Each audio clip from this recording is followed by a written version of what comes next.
Ükssarvik ja tüdruk. Tegid Agatha ja Saskia. Ühel ilusal päeval ükssarvik ja tüdruk said metsas kokku. Ükssarvik põgenes, sest ta ei teadnud, kes ta on.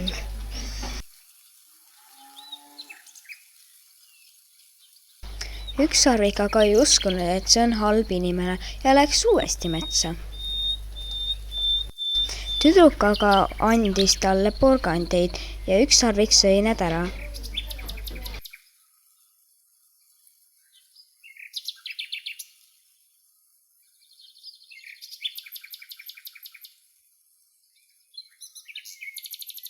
Tüdruk tahtis aga veel ükssarvikut näha, aga ta ei näinud ja langes hoopis laksu. Ta viidi musta auku ja tüdruk oli ehmunud, sest ta rööviti ära.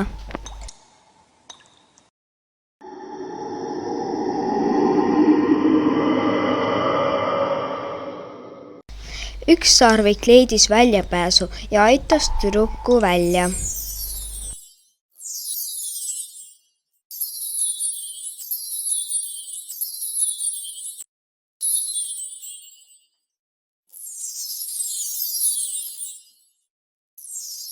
Lõpuks andis tüdruk talle terve korvi porgandit ja ükssarvik sõi need ära.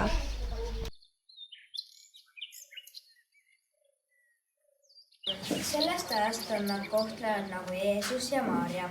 Ja see on